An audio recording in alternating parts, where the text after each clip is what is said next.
é o Sr. Dr. Paulo Pedroso, professor auxiliar convidado no ISCTE e investigador associado, com uma ampla experiência nesta área da segurança social.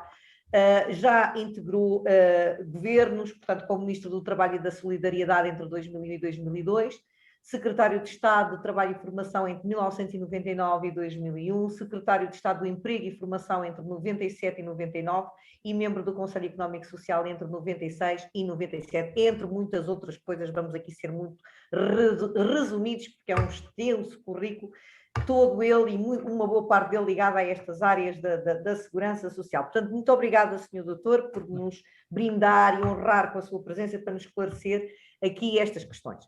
E eu desde já, e começando e entrando aqui logo nas principais questões que nos perturbam, como sabe, os advogados, os solicitadores e agentes de execução têm desde sempre, portanto, desde que foi criada em 1947, uma caixa que não está dentro do regime geral da segurança social. Pese embora muita gente desconheça isto, e isto é quase que um mito, dentro da classe, e das três classes, aliás, de que esta caixa é uma caixa privada, o que nos parece que não é bem assim, e que, por via de ser uma caixa privada, garante, nós não percebemos muito bem como, mas pronto, uma independência do Estado e do governo, etc. E eu queria que começasse por esclarecer esta questão. É ou não é uma caixa privada a SEPAS?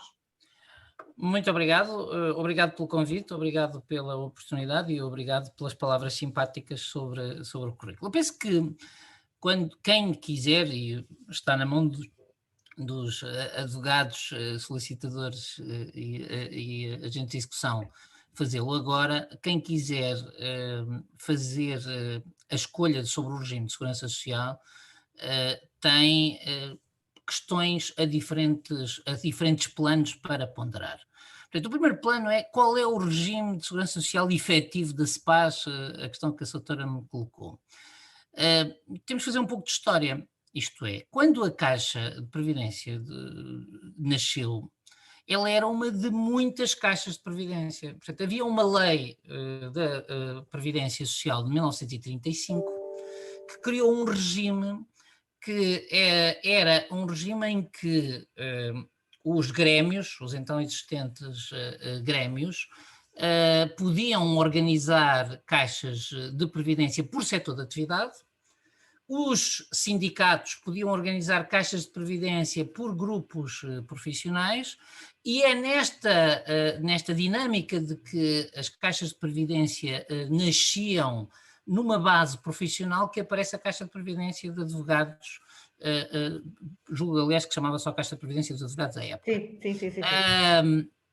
E portanto, até ao 25 de Abril, a Caixa de Previdência é o modo do sistema público de segurança social de toda a gente. Certo. Há uma revisão da lei no início dos anos 60, que é onde começa esta questão, que é nos anos 60, houve, portanto, no fim dos anos 50 do século passado, o regime confrontou-se com um problema, que é não conseguia que a inscrição cobrisse efetivamente as pessoas. Havia muita gente que não estava coberta. E então foi criada uma nova estrutura em que as caixas setoriais passavam a coexistir com caixas distritais. Certo. A experiência dos que não são advogados e que se lembrem dos seus pais, portanto, no fundo, havia a Caixa de Previdência do Distrito de... Sim. Mas essa caixa não substituía as caixas profissionais, coexistia com ela para procurar aumentar a participação. E ao mesmo tempo foi criado o embrião do que é a Segurança Social hoje, que foi o chamado regime geral. Sim. No fundo, nós, no início dos anos 60, evoluímos então de um sistema fragmentado, cada profissão, cada setor tem a sua caixa, para um sistema em que há um tronco comum de segurança social, que são as caixas de previdência distritais, e há um conjunto de caixas setoriais que mantêm a segurança social de cada profissão, certo, ou de cada setor de atividade. E com agora, deixe-me só colocar-lhe uma questão. E depois, mais tarde, todas essas caixas ao longo foram todas incluídas. Era o ponto que eu ia dizer a seguir. Portanto, do ponto de vista histórico, e para juristas isto pode ter algum interesse, chega com o 25 de Abril, a Constituição de 1976 muda a lógica do sistema de segurança social e diz que o sistema de segurança social deve ser único, unificado e descentralizado. E o comando constitucional iria no sentido de extinguir todas as caixas setoriais e criar um sistema de segurança social único. É assim que a lei de 1977, que organiza o sistema de segurança social de acordo com a Constituição, cria as instituições públicas de segurança social, a matriz da segurança social que temos hoje, e determina, sublinho, determina a integração de todas as caixas nas caixas de previdência distritais. Certo. Mas essa integração teria que ser feita caixa a caixa por um ato jurídico próprio para garantir os regimes de transição, para garantir, digamos, no fundo, para garantir todas essas salvaguardas. O que é que acontece nessa época? Portanto, esta lei orgânica de 77 determina essa integração. As caixas que tinham uma base distrital foram facilmente integradas nos distritos.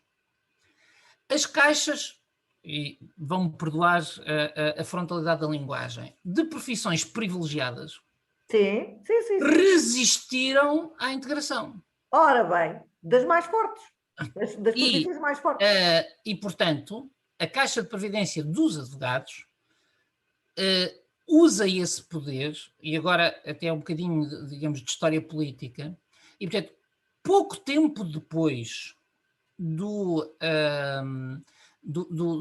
decreto que determina a nova orgânica, em vez de se integrar, via Ministério da Justiça, é atualizado o Estatuto da Caixa. Certo. E, para portanto, escapar. A partir daí, quer dizer, no fundo é dado um novo fôlego à vossa Caixa. Certo. Muitas outras não se integraram de imediato. Só para termos uma ideia, esta Caixa é única só desde 2012. Certo. Até 2012 foram falecendo devagarinho, mas mantiveram-se outras caixas. Só para termos também a noção do processo, porque pode ter interesse para um dos cenários possíveis da Caixa, da vossa Caixa. Como é que foi esta adaptação das caixas que não desapareceram em 77? Uma parte delas transformou-se em instituições mutualistas de proteção social complementar. Exatamente. E essa é uma possibilidade. Por isso é que eu disse que vale a pena, ou seja, no fundo nós temos 3 grandes caminhos. As que pura e simplesmente se extinguiram, portanto integraram o património, integraram os funcionários e passaram a ser da Segurança Social. Certo. As que mudaram a sua natureza para instituições mutualistas, e portanto há várias que fizeram este percurso, e as que faliram. Também, quer dizer, portanto, as que no fundo acabaram, digamos, de morte. Morte morrida, não é? Como diz. A Caixa de Previdência dos Advogados andou perto disso a certa altura. Porque há uma história. A doutora é simpática, andou perto disso. Não faliu, nós sabemos que ela está aqui, não é? Pois, doutor, mas tecnicamente, não é? Isso chama-se andar perto de, não é? Quer dizer, portanto... Exato. E, portanto, a Caixa passa por um período difícil e depois tem um novo fogo. E, portanto, agora, assim, sendo muito rápido, algures ali pelo fim dos anos 80, anos 90 do século passado, é insuflado um novo fogo, digamos, um novo fogo na Caixa. Portanto, respondendo agora diretamente à pergunta, tecnicamente, a Caixa de Previdência dos Advogados e Solicitadores é uma instituição de segurança social no âmbito da Lei da Segurança Social de 1935, protegida por uma norma que é recorrentemente posta, digamos, em toda a legislação, que é dizer que se mantém o estatuto das instituições criadas nesse âmbito que ainda existam. Certo. E, portanto, tecnicamente é isto, ou seja, tecnicamente, e é por isso que na evolução do lado de lá, quer dizer, do lado da segurança social, nunca foi criada uma obrigatoriedade de inscrição dos advogados. Certo. E, portanto, Sim, é agora sempre excepcionada. do ponto de vista sistémico, não é? Se esta caixa fosse uma caixa privada, então os advogados não tinham nenhuma razão para ser uma profissão excetuada do dever de contribuição para a segurança social. Claro, claro. Só estão excetuados desse dever porque não estão excetuados. É reconhecido, digamos que o meu dever de inscrição na segurança social, se eu for advogado, é exercido na SEPAS. Sim, mas se eu, por exemplo, desculpe interrompê-lo, se eu exercer atividade de advogada, mas tiver uma outra atividade independente, tipo formadora, não sei, já tenho que me inscrever. Pela outra atividade tem que estar do outro lado. Exatamente. E, portanto, o Código Contributivo diz claramente que os advogados, indo a um outro ponto que estava a colocar, portanto, os advogados não são nem trabalhadores por conta de outrem, nem independentes para efeito de segurança social. Ou seja... Estão completamente fora. E, portanto, são a única profissão, pensem nisso, hoje são a única profissão que está excluída do hoje chamado regime geral dos trabalhadores por conta de outrem, trabalhadores independentes, digamos, por esta natureza. Portanto, o papel que ocupa é um papel público, reconhecido publicamente, aliás, os estatutos são homologados pelo governo. Exatamente. Portanto, o que há é um autogoverno. Sim. No fundo, há um autogoverno é que é privada, da então. proteção social, digamos, da proteção social dos advogados e solicitadores. Isso talvez nos possa levar ao segundo ponto, que é para efeitos de gestão, o governo não pode imiscuir-se na gestão da Caixa, desde cumprir a legalidade, claro. Eu não sei se era a questão que me queria colocar. Mas isso, desculpa lá, deixa eu dizer, mas isso é a gestão, portanto, ou seja, toda a regulamentação, nada é feito sem o governo. A regulamentação, portanto, os estatutos? Sim, exatamente. Diz, Lara, diz. Os estatutos só são válidos homologados pelo governo. Pelo governo, sim, senhor. A minha pergunta é, porque um dos argumentos que muitas vezes é utilizado nesta discussão da possibilidade de nós irmos ou não para a Segurança Social é que essa impossibilidade legal de nós nos inscrevermos na Segurança Social nos exclui automaticamente desse sistema. Pelo que eu percebi, não, é assim, nós estamos excluídos porque estamos abrangidos por uma exceção que a Segurança Social reconhece como existente. Entre 1976 e alguns, agora não tenho a data de cor, nos anos 90, esta questão estava no limbo. E havia, inclusive, advogados que se inscreviam como trabalhadores independentes, digamos, pela sua profissão, pelo exercício da profissão da advocacia.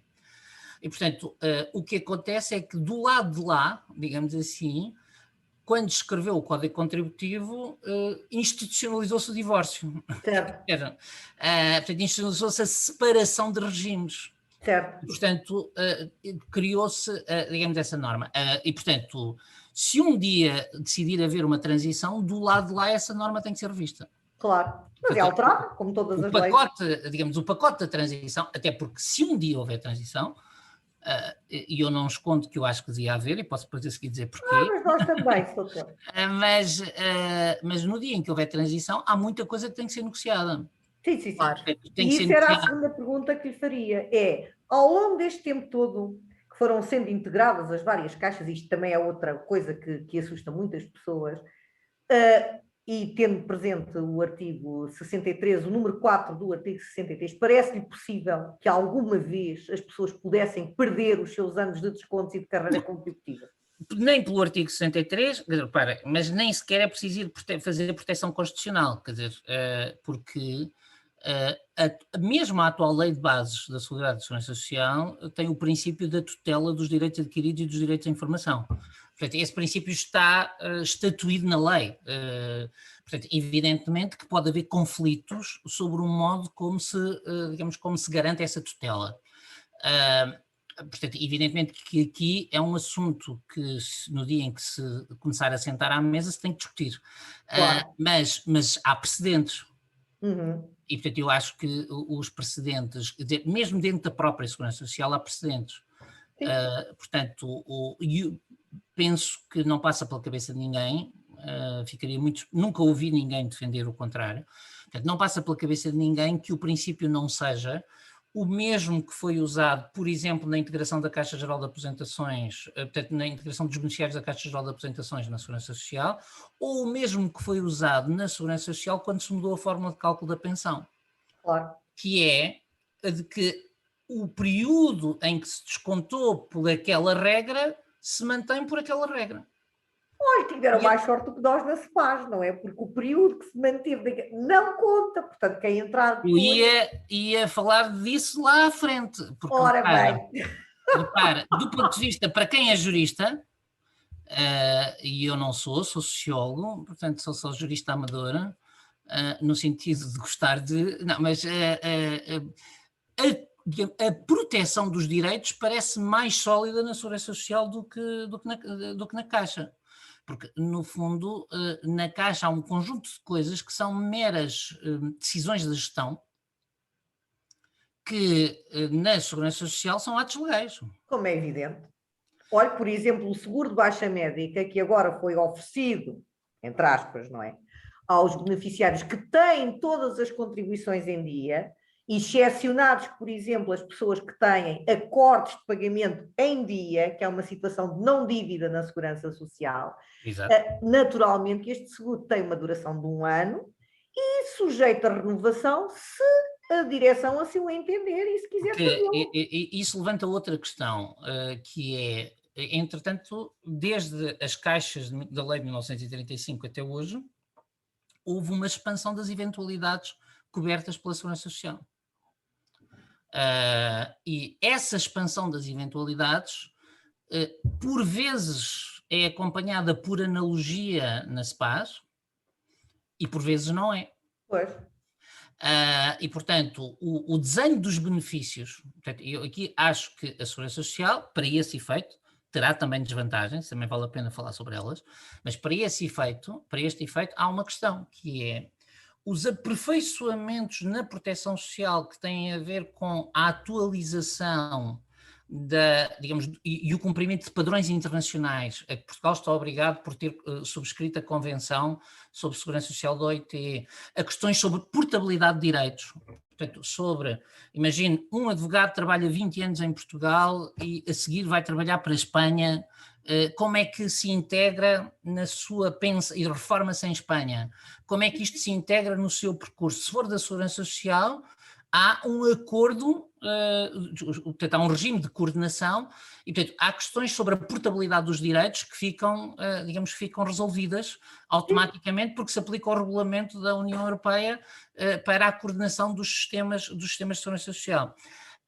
Portanto, do meu ponto de vista, portanto, há questões que se colocam na Caixa, na vossa Caixa, essas questões, que é, o subsídio de desemprego foi criado em 1975, o subsídio de desemprego foi estendido aos trabalhadores independentes, portanto, hoje os trabalhadores independentes que cessam a sua atividade têm um subsídio de desemprego nas mesmas condições dos trabalhadores por conta de outrem.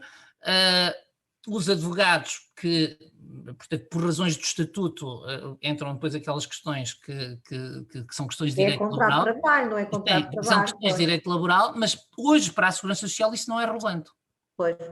Porque eu também tenho visto esse debate, mas esse debate hoje não é muito relevante, porque o regime geral protege de modo idêntico os trabalhadores por conta de outrem e os trabalhadores independentes. E, portanto, nas várias eventualidades. Aliás, eu peço desculpa, que essa questão, ora bem, até por essa via, em termos de direitos sociais, estaríamos mais a coberto na Segurança Social, que cobre todas as situações em que os advogados efetivamente exercem a sua profissão, do que estamos na CEPAS, até porque em muitas situações em que os advogados exercem a sua profissão, depois também são obrigados a descontar para a Segurança Social. Em tudo o que não sejam, digamos, não sejam advocacia.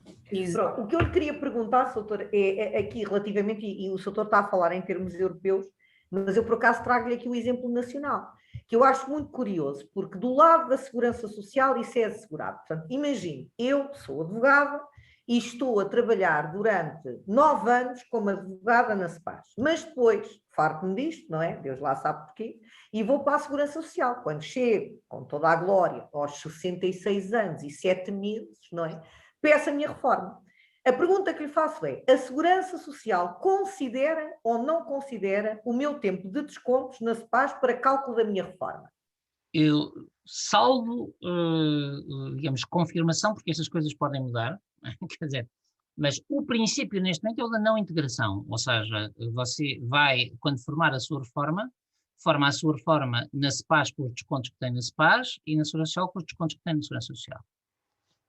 Mas eu sou coartada nos meus direitos porque eu tenho ali 9 anos de descontos que ninguém vai contar.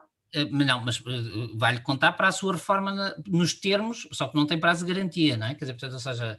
Sim, mas não recebo. Portanto, ou seja, eu não tenho esse tempo na Segurança Social. Mas eu aí tenho que dizer que essa questão é uma questão técnica. Sim. Que pode ser perfeitamente resolvida sem integração. Sim. Então, mas se houver... Mas a questão aqui é essa. Assim, há um problema geral, portanto, que eu acho que tem a ver com esta excepcionalidade, não é? Portanto, que é um problema de portabilidade dos direitos. E, portanto, no fundo, eu acho que aqui, acho que não devemos contaminar a discussão, porque eu defendo, independentemente de ser a SEPAS, sempre que nós admitirmos um sistema específico, temos que garantir a portabilidade dos direitos. Como é evidente. E, portanto, 63, número 4, não é? E, portanto, eu essa questão diria que é uma falha e não é da SEPAS essa falha. Mas eu acho que a Segurança Social garante, o contrário é que nunca acontece. Ou seja, se eu tiver... Pois. Eu iria dizer, portanto, é assim, é preciso garantir a portabilidade nos dois sentidos. Claro, naturalmente. Ou seja, é preciso garantir que os meus descontos como advogado se integram na pensão da Segurança Social e que os meus descontos da Segurança Social se integram na minha pensão de advogado. Portanto, vamos fazer o percurso ao contrário. Sim. Que é, eu trabalhei 20 anos como administrativo de uma empresa, fiz o meu curso de Direito, tornei-me advogado e trabalhei mais 20 anos como advogado. Sim. E reformo-me como advogado. Eu não devia ter duas formas. Certo, mas isso eu também acho. Portanto, eu devia ter, portanto, nós devíamos fazer, aplicar o princípio da portabilidade dos direitos. Onde quer que seja que eu forme o meu direito, ele tem que ser reconhecido no sistema em que eu me reformo. Sim, mas isso é uma das grandes defesas da SEPAS. Portanto, é evidente que, e por acaso lanço-lhe já um novo repto, eu tenho pensado aqui até sobre isso, como é que isto vai ser feito. Uma das grandes questões que colocam os nossos colegas tem a ver com aqueles que precisamente descontam simultaneamente para os dois regimes, portanto, na esperança, naturalmente, de terem duas reformas, não é? Portanto, não, mas isso não é, peço desculpa, mas não é, esse problema é falso, porque se eu desconto para os dois regimes, não é 100% falso, mas se eu desconto para os dois regimes e se houver, digamos, portanto, se houver esta fusão, há várias soluções técnicas. Diga-me lá, Super. A mais simples de todas é fazer a acumulação das remunerações e aumentar o valor de referência. É o que me parece. É a mais simples de todas. Mas não tem duas reformas. Ora bem, mas essa é a questão. Mas tem uma mais alta. Pois, exato. Portanto, porque portanto, é assim, a questão aqui é sempre esta. Se mantém dois sistemas separados que não comunicam, tem duas reformas ou nenhuma. Certo. É que já agora... trabalhar dos dois lados e não tem pode trabalhar dos dois lados o tempo suficiente. Repare, para lhe dar um exemplo, pode ficar numa situação, com uma situação extremamente injusta, porque como Angola não ratificou o tratado, portanto, o Acordo Internacional de Segurança Social com Portugal, portanto, uma pessoa, todo o tempo que desconta em Angola, se descontar, se não formar uma pensão em Angola e vier para Portugal a seguir, esse tempo desaparece-lhe da pensão. Ora bem, e portanto, a lógica aqui, na minha opinião, portanto, o princípio que tem que ser defendido dos dois lados é o princípio da portabilidade dos direitos. Porquê? Porque, e eu acho que aí a SEPAS está a ver a mal o problema no seu próprio interesse. Porque se eu venho do sistema e a SEPAS me paga a pensão, a SEPAS recebe da Segurança Social a proporção da do reforma. que eu lá formo. Portanto, a SEPAS não me vai pagar e o Estado ficar com os descontos. O Estado, quer dizer, a Segurança Social ficar com os descontos. Portanto, o acordo aqui, portanto, é um acordo que deve, digamos que implica que as responsabilidades depois na pensão são repartidas e Certo. impede, e essa é a questão, agora há aqui questões que são sociológicas e os advogados perceberão melhor que eu, portanto, porque no fundo resistir a isso é resistir a que as pessoas se tornem advogados numa fase avançada da sua carreira profissional. Mas é que isso acontece o seguinte, doutor, é que ainda tem uma coisa mais engraçada, é que depois chegam à profissão advogados, por exemplo, que se reformam de outras profissões e que estão isentos de pagar SPAs, precisamente porque já não têm a longevidade em termos de idade para chegar ao período de garantia. Calminha, que assim, na Segurança Social não ficam isentos. Ora bem! Os reformados continuam a descontar. Ora bem, aqui não. Portanto, eu tenho, por exemplo, se me permite, colegas nossos que estão a exercer e inscritos no sistema de acesso ao direito aos tribunais, o que é uma ternura, em que nós temos que pagar SPAs porque somos advogados, mas os outros senhores que são reformados de outras profissões não têm que o fazer. Isto é concorrência desleal. Do meu ponto de vista, repare, eu nem sequer coloco a questão no plano quer dizer, da concorrência desleal, embora admita que, sendo a SPAs de uma profissão, essa questão seja relevante do ponto de vista da regulação do exercício da profissão. Mas até coloco mais numa questão de justiça relativa, isto é. Já para não falar. Portanto, porque eu penso, julgo que o que está certo é o Código Contributivo da Segurança Social. E, portanto, enquanto há atividade, tem que pagar. Há desconto. Com certeza. E o desconto melhora a pensão, que também é uma coisa que as pessoas esquecem. Mas aqui não, doutor. Porque o desconto depois da reforma vai todos os anos, a reforma depois é recalculada em função, melhora se o salário for melhor, quer dizer, ou seja, claro. mas portanto, tem um efeito de recalcular. Porque em abstrato tudo isto foi montado para um tempo em que quando as pessoas se reformavam, em alguns sistemas eram mesmo proibidas de trabalhar. Sim.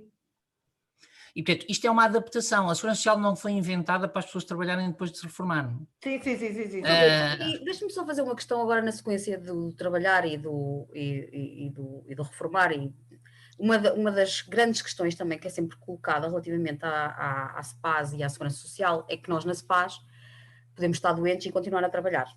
Certamente porque não recebemos nenhuma baixa médica, não é? E, portanto, uma das críticas que fazem na Segurança Social é que esse direito nasce, não é? Esse direito à baixa médica, mas que não podemos trabalhar, naturalmente. Se estamos de baixa médica, parece-me óbvio que não se pode trabalhar. Mas ainda adicionam uma questão que é que nós teríamos que suspender a nossa atividade nas finanças para receber uma baixa. E aos mandatos. Exatamente. Isso para nós advogados, e para outros profissionais independentes, com certeza, não é? Implicaria deixar de passar recibos, quer dizer, não se faz nada, não é? Há uma questão real. Eu acho que há uma questão real, sobretudo para os advogados em prática isolada, portanto, que são os mais interessados nesta questão. Portanto, indo por partes, portanto, a baixa não resulta diretamente de eu estar doente. É um equívoco. Do ponto de vista da proteção, aliás, não é por acaso que se chama, é uma incapacidade temporária para o trabalho. Ou seja, eu não estou apenas doente, eu estou doente com uma doença que me incapacita temporariamente para trabalhar. E, de facto, há uma contradição lógica. Se eu estou a receber dinheiro porque estou incapacitado temporariamente para trabalhar, não posso estar a trabalhar. Agora, quando me dizem, e como é que isto interfere com procurações, mandatos, prazos? Eu confesso que é uma discussão que eu acho que tem que ser feita tem que ser vista, por juristas. No fundo, a questão, e portanto tem que ser vista na regulação da atividade. Porque no fundo a pergunta, eu devolvo a pergunta, a questão é, pode um advogado estar incapacitado de trabalhar e manter-se advogado na causa? Nós teremos a figura do justo impedimento, não é? Se efetivamente não conseguir. Mas assim, e a extensão da baixa, portanto, porque no fundo aqui a questão é, para mim parece-me claro que há um princípio sagrado que a Segurança Social não pode abdicar, que é, quem recebe dinheiro de incapacidade temporária não pode trabalhar. Sim, mas isso com certeza. Portanto, e já agora na licença de maternidade também. Não pode. Já agora, na licença de parentalidade. Parentalidade, tem razão. Isto é só uma... Muito bem, muito bem. Mas que se aplica, portanto, também aos pais, não é? Portanto, mas isso é preciso ter consciência. Repara, os deputados tinham o mesmo problema. Não havia licença de parentalidade dos deputados. Ai, que interessante, não sabia isso. Não. Os juízes também não tinham. Porque os deputados não engravidavam, eram homens. Exato, tem razão. Portanto, quando aparece a primeira deputada, portanto, eu tive uma amiga conhecida, hoje deputada europeia, a doutora Margarida Marques, que esteve grávida de deputada, não teve licença de maternidade. Que horror! A primeira deputada a ter licença de maternidade foi a deputada Luísa Apolónia, dos Verdes. Sim. Engraçado. Mas, portanto, porquê? Porque havia este princípio, que é, ela continua deputada. Exato. É o mesmo princípio que vocês têm, continua advogado. Certo. Ora bem, portanto, do meu ponto de vista, é preciso pensar esta questão. A baixa é para garantir que um trabalhador não tem perda de rendimento no momento em que não pode trabalhar. Certo. E, portanto, eu não consigo perceber a reivindicação de que eu quero ter baixa e ir ao tribunal e... Não, mas isso eu também não, doutor. Essa reivindicação não pode existir. Agora, não, eu parece-me que não existe por quem está doente. Agora se me perguntam, mas eu tenho que suspender a procuração. Eu diria, eu não sou jurista, mas parece-me um absurdo, mas eu não tem, claro. Agora, o que pode ter acontecido, isso aí sim, só temos aqui, parece-me, duas vias, e a Lara também me dirá se concorda comigo. Ou das duas, uma, ou nós temos a possibilidade, através do Código de Processo Civil, de, estando a pessoa incapacitada e havendo, por exemplo, acordo das partes, da parte do cliente, dizendo eu quero aguardar com o meu advogado, se for uma coisa temporária, não é? E obrigar a que a diligência possa ser adiada, que é sempre um problema, também se confessa, não é? Quando o adiamento é da parte dos senhores magistrados, normalmente não há problema nenhum, mas quando é da parte dos advogados, há sempre um enorme problema, como é evidente. Ou então, o colega naturalmente vai ter que ceder e falar com o seu cliente porque está incapacitado, o que também pode ser um problema, e fazer um subestabelecimento, e outro colega, trocando, garante-lhe a diligência que é feita naquele tempo para o seu cliente não ficar prejudicado com isso. Não sei se era essa também a tua ideia ou se tens outra alternativa. Por exemplo, é assim, a minha dúvida e a minha questão prende-se com o facto de, assim, parece-me óbvio o princípio de que se estamos doentes não podemos estar a trabalhar, isso é óbvio, não é? Até porque estamos a receber um valor por estarmos impedidos de trabalhar temporariamente. Era fraude. E a verdade é que... Era crime contra a Segurança Social. Exatamente, isso é crime. Exatamente. E obviamente que, para mim, isso a mim não me levanta questões. Agora, que me venham dizer que para eu receber esse subsídio eu tenho que suspender a minha atividade nas finanças, o que me obriga a revogar... Não, repara, isso não faz sentido nenhum e nem no regime dos independentes a questão se coloca... Isso acontece, exatamente. Comunicam à Segurança Social... Esse passo é uma falácia, quer dizer, sim. Portanto, esse passo é uma falácia. E, portanto, o que não é uma falácia é que eu não posso estar de baixo e praticar atos... Claro, sim, mas isso tudo bem. Praticar atos profissionais. Essa questão é real, é a única que é real. A outra é uma questão inventada. Sim, mas isso depois é assim, vamos lá ver, temos várias soluções no meio disto tudo. Um dos problemas principais que os advogados têm, por exemplo, imagino uma situação que é infelizmente muito comum, que é uma doença oncológica. Naturalmente, o advogado muitas das vezes está a trabalhar sem poder, porque na realidade não tem outra forma.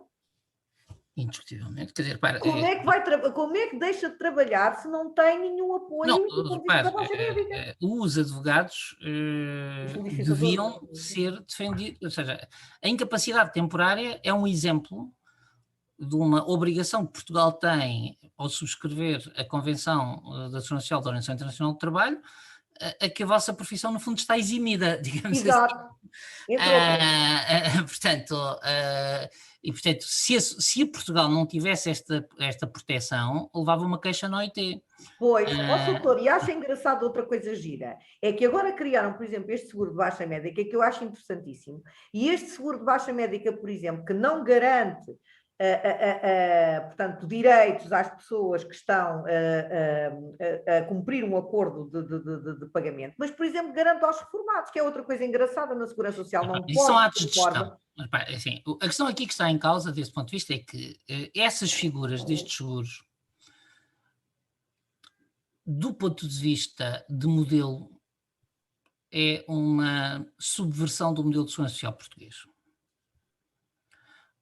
E, portanto, os advogados estão a usar o seu autogoverno Uhum. para, no fundo, gerirem modalidades de segurança social com técnicas que não são as técnicas, digamos, da segurança social portuguesa. Sim, E, portanto, isso é o pau de dois bicos da SEPAS, pois. Sim, porque na porque, Segurança Social a reforma implica que não pode nunca receber baixa médica, por exemplo. como é evidente, Já aliás, está a receber de um lado, repare, não é? por isso é que o desconto também é mais baixo. Como é evidente, como é evidente. Porque, Ó, repare, doutor, diga, diga, a diga. taxa cobre eventualidades e, portanto, há eventualidades que deixam de ser cobertas, portanto, a contribuição é mais baixa. Porque não perde o rendimento. É que a questão é essa. Tem lá sempre aquele rendimento. Portanto, aquele Claro, rendimento está lá. portanto, a decomposição da chamada taxa técnica, ou seja, portanto, a decomposição da taxa social única, há uma forma de composição por eventualidades e, portanto, eu ao deixar de ser coberto por certas eventualidades, deixo de pagar para elas. Claro. Já agora colocava-lhe aqui outra questão. Estamos a falar em exceções, vamos por aqui fora, porque as exceções Força, estão. com gosto. Uma delas, que é muito interessante, é as pessoas dizem-nos muito isto, nós não podemos escolher sistemas de previdência. Porque nenhum cidadão português escolhe sistema de previdência. E isto é verdade. O cidadão português não escolhe sistema de previdência. Bom, mas o cidadão português também não escolhe o que paga. Aplica-se-lhe a lei da taxa de acordo com aquilo que oferece. E na SEPAS isso não funciona assim. Segunda situação. Desculpa, sim. Diga. Só para resolver essa.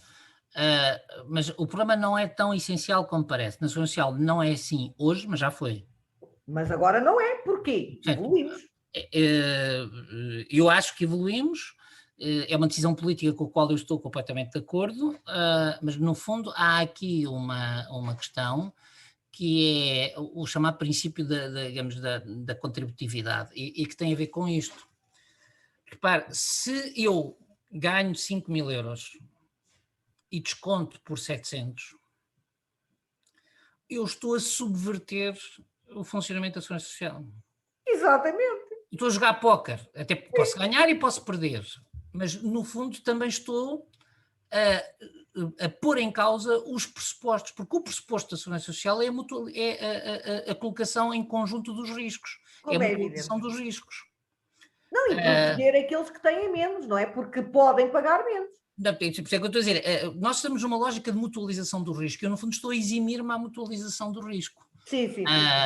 E portanto, agora, no passado, e julgo que na SEPAS isto ainda acontece, as remunerações convencionais tinham um objetivo generoso ao contrário. Sim. Portanto, que era, no fundo, não criar uma carga fiscal, uma carga contributiva para pessoas que têm rendimentos irregulares. Porque, de facto, há outra questão que aqui vem, mas que é uma questão que se resolve tecnicamente, que é, portanto, e que foi sempre um problema na Segurança Social, que é um trabalhador independente que tem rendimentos irregulares, como é que a Segurança Social o deixa pagar ao seu ritmo? Sim. Encontrou-se uma solução, que não é perfeita, mas é uma solução. Nós andámos muitos anos a estudar isso, quer dizer, e portanto o ministro Vieira da Silva que fechou esse dossiê fez sobre muitos anos de trabalho. Eu defendo que a solução que se encontrou para os independentes é a melhor solução possível que eu conheço e defendo que a vossa solução é má a vários títulos. Dê mais exemplos, doutor. Não, repara, o primeiro já é este, é a manipulação da carreira. Certo. Depois ainda há esta questão, que é, eu posso jogar com as contribuições e com os anos de contribuição para tentar formar um benefício, tentando gerir estrategicamente as minhas contribuições. Portanto, o segundo problema é que quando eu efetivamente fico sem receitas, não tenho no sistema resposta, não tenho válvula. Como aconteceu com a pandemia, por exemplo. E, portanto, o sistema não me deixa dizer, olha, ganho zero. Sim. Porque, no fundo, o vosso sistema está montado no pressuposto que quando eu digo ganho zero, estou a tentar defraudar o sistema. Exatamente. Saia da profissão, é o que nos dizem. Não tem capacidade para pagar, pois saia da profissão. Abra falência, então eu já ouvi essa por acaso. Mas o sistema precisa disso, porque como é defraudado por cima também, não é? Claro. Precisa disso para manter o equilíbrio financeiro. Já agora é que este levanta o terceiro ponto de reflexão para os advogados, que é, vocês querem que o vosso futuro de segurança social esteja dependente exclusivamente da evolução da vossa profissão ou que esteja dependente da evolução do emprego geral no país? Tem que estar dependente do emprego geral do país, como é evidente. Porque são eles que nos pagam os honorários. Quer dizer, mas espera, portanto, assim, porque vocês, o vosso sistema, eu não escondo que disse isto muitas vezes, quando me perguntavam quando é que a CEPAS vem para a Segurança Social, eu respondi sempre, é quando falir. Portanto... Já faliu há muito tempo, doutor, ainda andamos aqui. Não, mas assim, no fundo é quando deixar de conseguir pagar os benefícios. Exato. Porque no dia em que deixar de conseguir pagar os benefícios, as pessoas vão dizer, o Estado tem que meter mão a isto. E portanto, aqui a grande questão é que vocês escolheram um modelo em que a mutualização de risco é só entre essas profissões. E as sociedades, doutor? As sociedades de advogados, parece-lhe correto, do ponto de vista, já voltamos a falar da justiça, que é a base da segurança social, as empresas têm todas de contribuir, portanto, para a remuneração, portanto, para um dia a reforma dos seus trabalhadores e pagam contribuições, são contribuintes de segurança social, enquanto os seus trabalhadores são beneficiados. Existe também essa obrigação por parte das empresas que têm trabalhadores independentes, portanto, não é só trabalhadores por conta de outrem.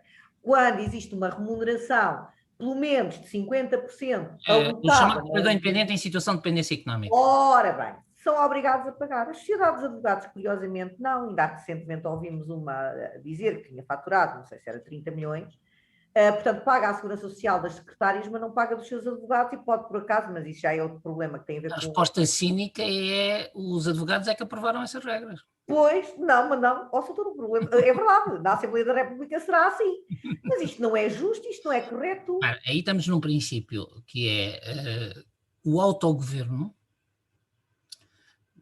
transfere, e há aqui um trade-off que os advogados vão ter que fazer, assim, que é, os advogados reivindicaram para si a soberania da definição das regras de segurança social. É a única profissão que o faz. Advogados, solicitadores... Quando eu digo os advogados, agora estou a dizer, portanto, os beneficiários da CEPAS, não é? Os beneficiários da CEPAS são, ao mesmo tempo, utentes, clientes e eleitorado. Sim. E, portanto, no vosso método sistema atual, do meu ponto de vista, quando discordam das regras de formação dos benefícios, mudem a direção. Mas a direção não pode mexer no regulamento como quer. Eu sei, mas repare, o Estado, tanto quanto eu conheço, enquanto parceiro, busca ativamente que a CEPAS funcione em paralelismo com a Segurança Social. Se vocês forem ver, cada regulamento, as adaptações que faz, é para incorporar inovações que foram feitas entretanto e para funcionar em paralelismo. Sim. Não é o Estado que procura a diferenciação. Sim. Ou seja, não creio que seja o Estado que bloqueia, digamos, essa atualização, digamos, para criar uma situação paralela. Portanto, é a própria dinâmica da Caixa. E que tem, mas que tem alguns constrangimentos, que eu percebo. Porque eu procuro o equilíbrio da segurança social, que não é fácil, com um universo de 4 milhões e meio de trabalhadores. Vocês com umas dezenas de milhares de 36.600, doutor. Portanto, repare, e portanto, é isso que eu estou a dizer, manter em equilíbrio financeiro um sistema tão pequeno é muito mais difícil. Claro. Ó, doutor, e já agora uma outra questão, e que isto também é outra coisa gira que nos dizem, é que se nós entramos na segurança social, rebentamos com aquilo. Portanto, somos 36 mil... 36.600, por amor de Deus. Sim. Não, mas somos de força, doutor, somos de força. Vocês pensem nisso. Então, e os bancários quando entraram? Que eram muitos mais. E que vieram, desculpa dizer assim, e que vieram, é um mau precedente, mas é um mau precedente que para uma negociação do lado dos advogados vale a pena ter presente, não é? Portanto, no fundo, os bancos entregaram os fundos de pensões e disseram os fundos de pensões garantem as pensões, mas ninguém sabe se garantem. Pois. E eu desconfio muito que garantam. Pois. Portanto, eu diria, evidentemente, que no sistema da Segurança Social, pegando no número que me disse, não é a variação de 36.600 beneficiários que vai mudar o que quer que seja. Quer dizer, não... Pois, mas é o problema das reformas. Portanto, o número que nós temos aqui é sempre este. Saiu agora até o relatório de contas da CEPAS e aquilo que nos diz, se a memória não me falha, é que é 101 milhões, não é, Lara? Que é o total entre os benefícios e as pensões. Portanto, o problema aqui... Desculpe. Diga. 101 milhões. Portanto, e nós, em termos de contribuições, se a memória também não me trai, são para aí 93 milhões, não é? 93 milhões de pagamento para 101 milhões de pensões. É um indicador que devia acender as luzes. Não, as minhas já estão lá no alto. E eu costumo dizer, e com isso também gostava de lhe fazer uma pergunta, porque há pouco disse que há várias hipóteses em cima da mesa nesta questão de avançarmos com uma solução que integra a advocacia e a solicitadoria. E uma das perguntas que eu lhe gostava de fazer é se efetivamente este indicador, que eu costumo dizer que devia fazer soar todas as campainhas do lado, especialmente dos beneficiários passivos, Sim. não é, que estão a receber pensões, porque efetivamente já temos aqui um gap aí de uns 10 milhões ano, que tem que ser garantido por outras vias. Se a CEPAG efetivamente ficar impossibilitada de garantir o pagamento das pensões, por exemplo, este gap se tornar incomportável ou impossível de preencher através de outras verbas, que não as contribuições, quais é que são as obrigações? Ou melhor, nós ficamos aqui tristes, sós e abandonados, sem segurança social nenhuma, sem o Estado, ficamos sem as reformas, sem direitos? Garantias absolutas não têm. E eu não acredito que isso acontecesse sem provocar um sobressalto político. Quer dizer, Pois. Agora, garantias absolutas não têm. Portanto, porque, no fundo, ao optarem por um regime separado, dependem do equilíbrio desse regime. Sim. Agora, é evidente que, dito isto, mandaria, não acredito que seja qual for o governo, que haja algum governo que queira ter os advogados reformados contra ele. Portanto, ou todos os outros, não é?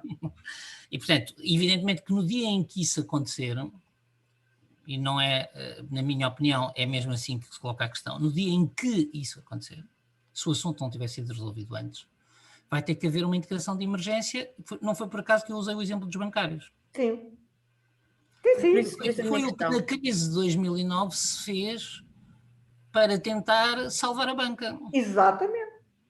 E, portanto, eu não tenho grandes dúvidas que, seja quem for, direita, esquerda, centro, alto, baixo, que estiver no governo, no dia em que tiver esse problema nas mãos, o que vai ter que fazer é ficar com o problema. Pois, e tem que resolver.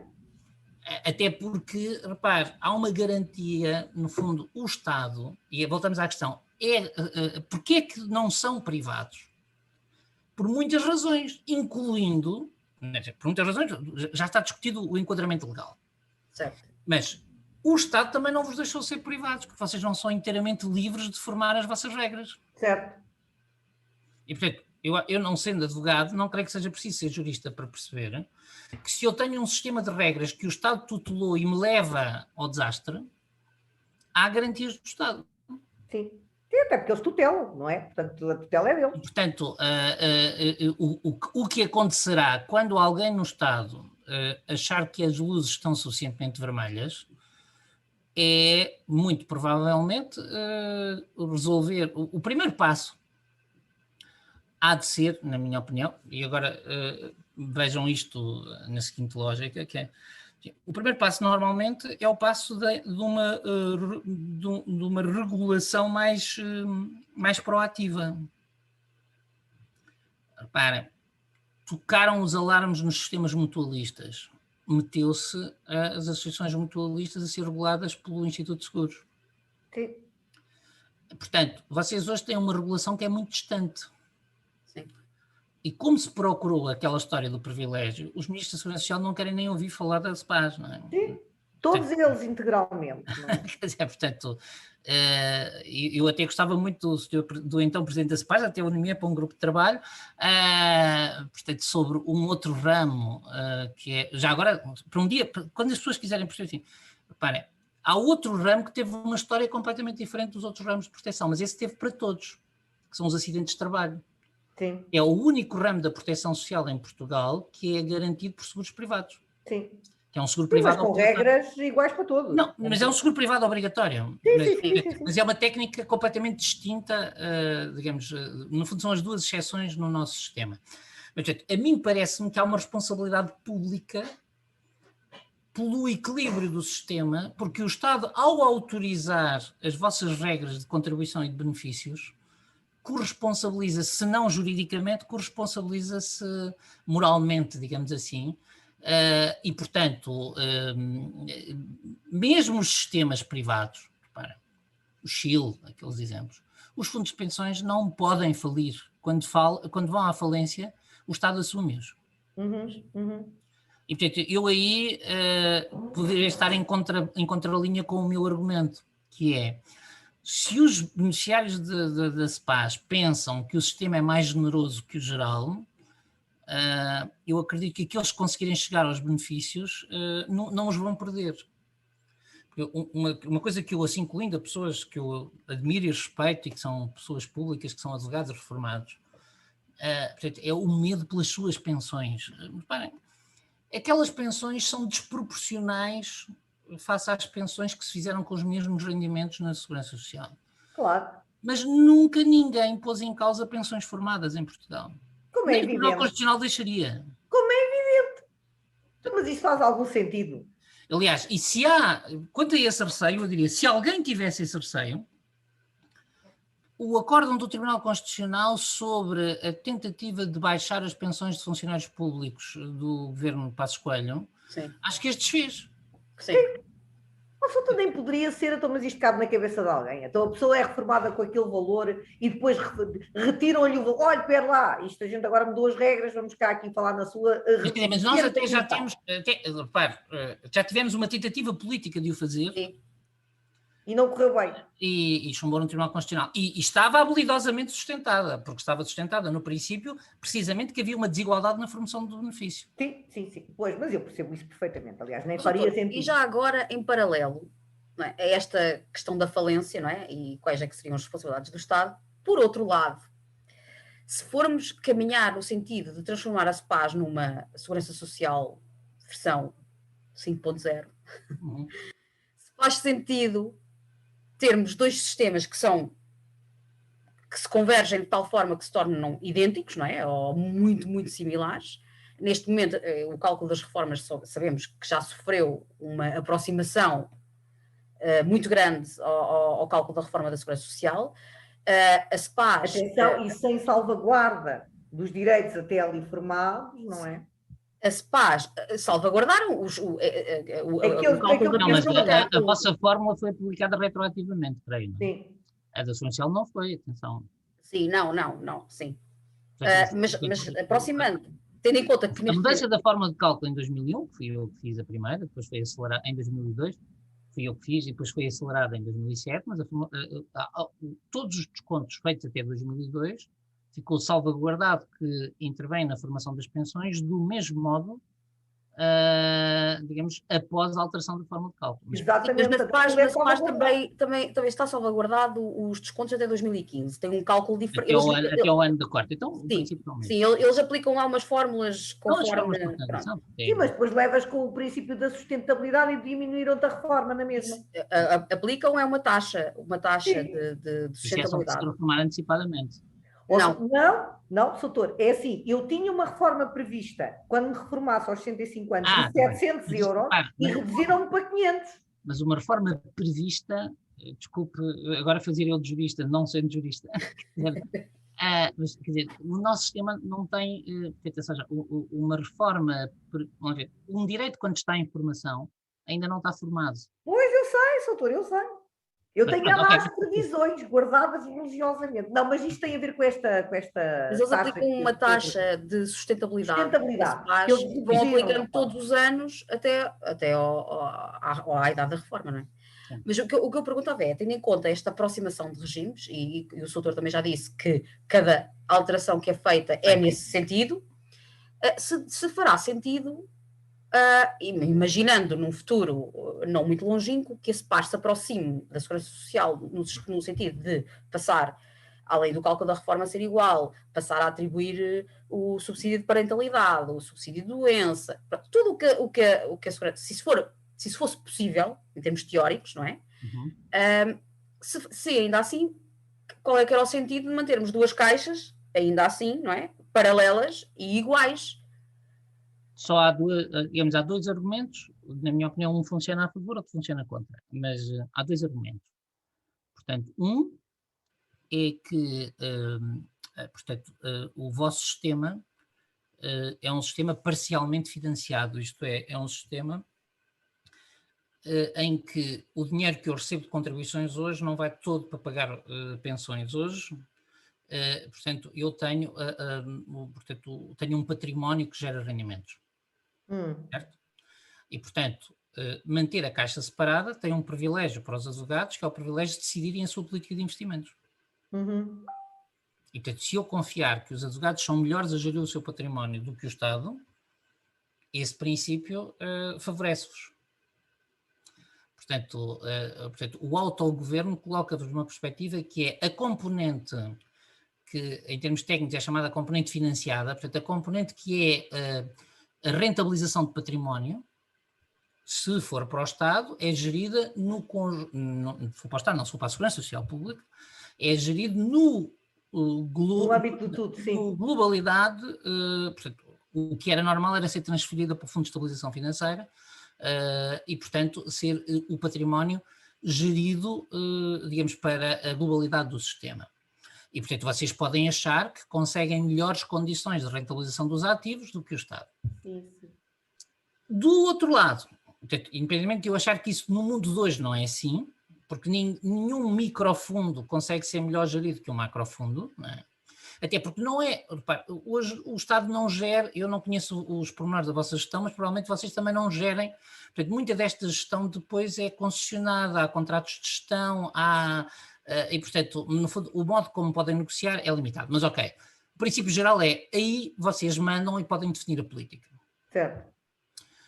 O contraponto, como eu dizia, é a vulnerabilidade de um pequeno fundo.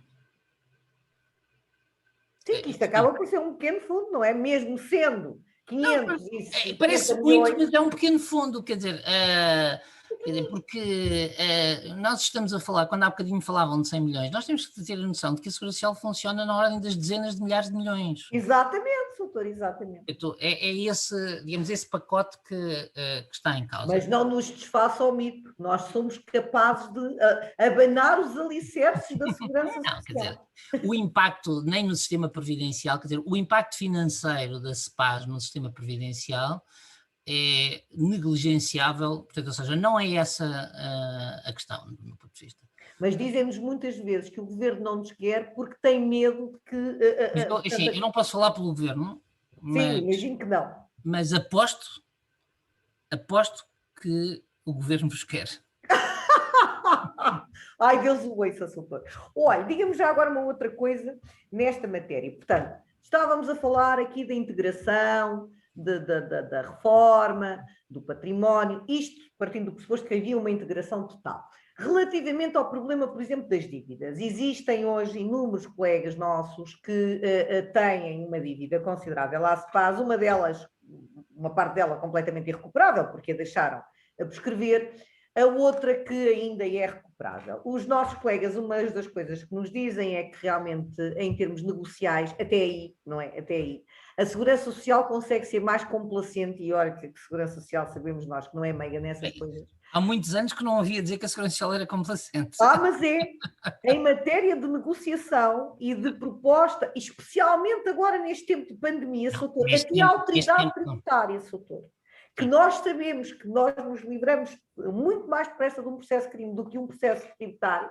A verdade é que a Segurança Social e a autoridade tributária têm tido a sensibilidade, e isso tem que se lhes dizer, que neste tempo de pandemia tem facilitado muito o acesso das pessoas a pagamentos faseados, etc., e a negociar dívidas, etc., que é uma forma também de as recuperar. Já a SEPAS, por exemplo, começou a notificar esta semana os seus beneficiários. Portanto, uma das coisas que as pessoas nos dizem é, bom, eu estou à espera que nos venham decidir como é que é em relação à dívida. Bom, Eu diria desde já duas coisas, mas perguntava-lhe a opinião. É evidente que, havendo integração, ou havendo escolha, ou qual seja a solução, isso implica sempre que a pessoa tem que liquidar a sua dívida, não é? Senão será naturalmente prejudicada nos seus direitos. A única coisa que eu vejo aí a transitar é que o esquema de gestão da dívida transita De um lado para o outro. para a gestão da dívida da Segurança Social. Agora, nem a dívida se extingue, quer dizer, nem deixa de ser dívida, quer dizer, portanto,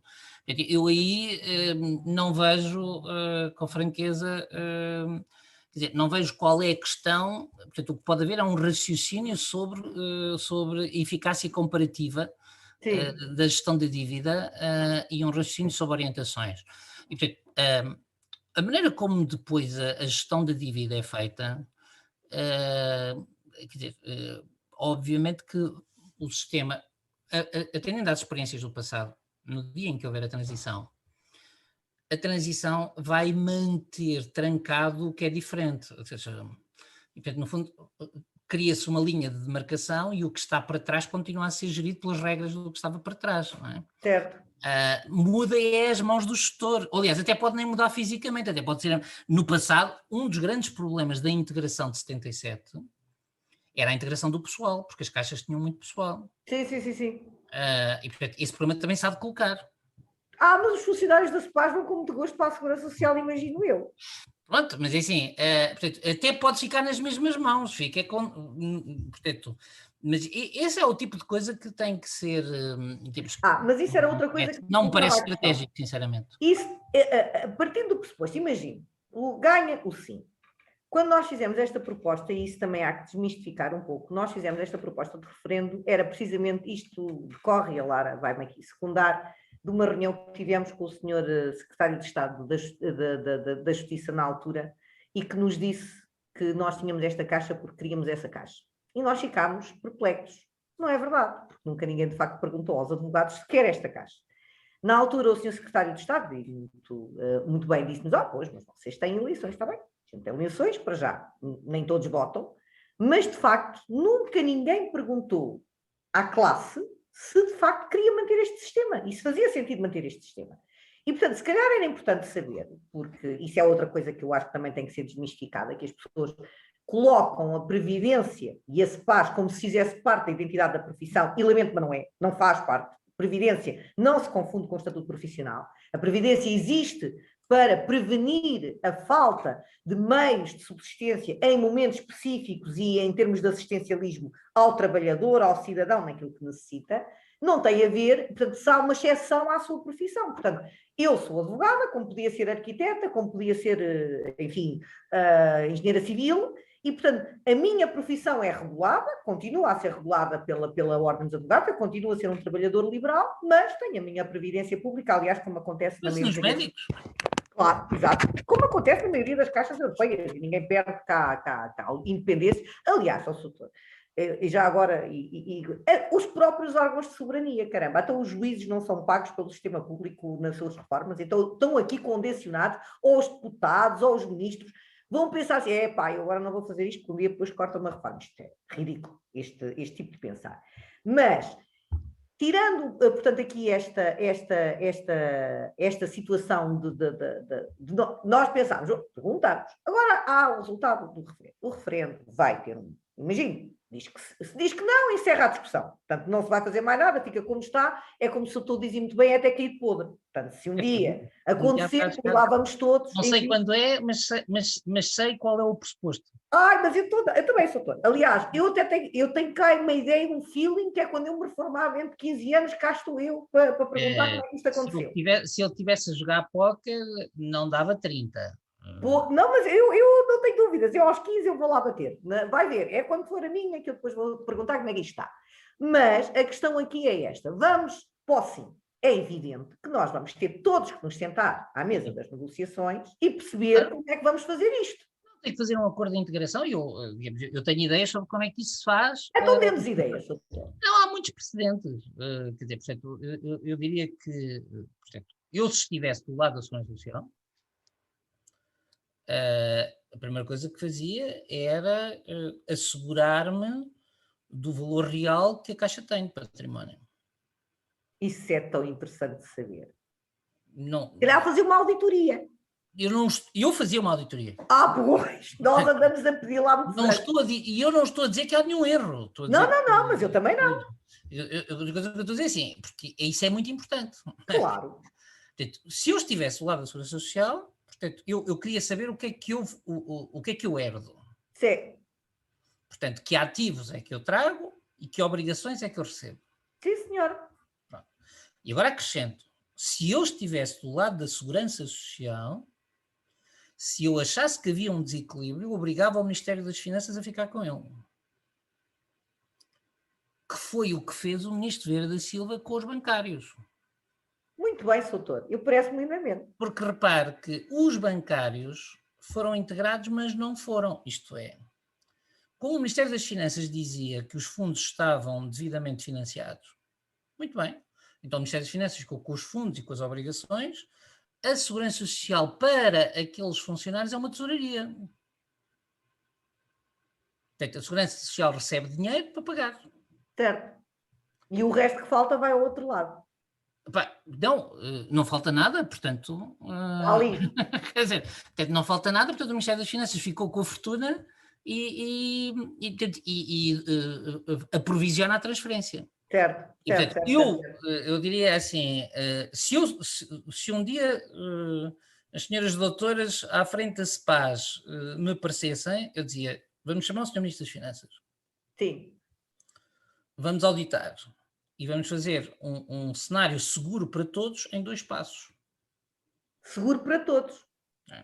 Portanto, ou seja, não passaria nunca pela cabeça, imagine esta solução, vamos permitir que as pessoas escolham. E vamos dizer assim... Isso é impossível. É? Não, o opt-out é impossível. É impossível tecnicamente e é impossível até do ponto de vista de executar. Porque imagine que as pessoas que querem ficar na CEPAS. Sim. Imagina, há 5.000 pessoas que querem ficar na CEPAS. Certo. Como é que você paga as pensões deles? Com o dinheiro de quem? Porque o sistema precisa de ser alimentado todos os meses. Certo. E, portanto, eu não posso... Portanto, o opting out, digamos, o que eu posso fazer... Portanto, agora, eu ainda só respondi o que é que eu faria do lado da Segurança Social. Então, agora, eu se fosse da direção da CEPAS, porque há uma coisa que nós não estamos a falar, porque a história também não lhe deu importância. Mas a CEPAS, ao ser criada no âmbito da Lei de 35, tem uma componente previdencial e tem uma componente assistencial. Sim. Ainda não, mas é pequenina porque não decide que é pequenina. Quer dizer, assim, não, portanto, ou seja, isso tem a ver com o modelo. E, portanto, a exemplo do que foi feito, olha, por exemplo, na Câmara de Lisboa, que também tinha uma caixa, já houve uma caixa de previdência da Câmara de Lisboa, só para termos ideia do que é que estamos a falar. Imagino. Quer dizer, portanto,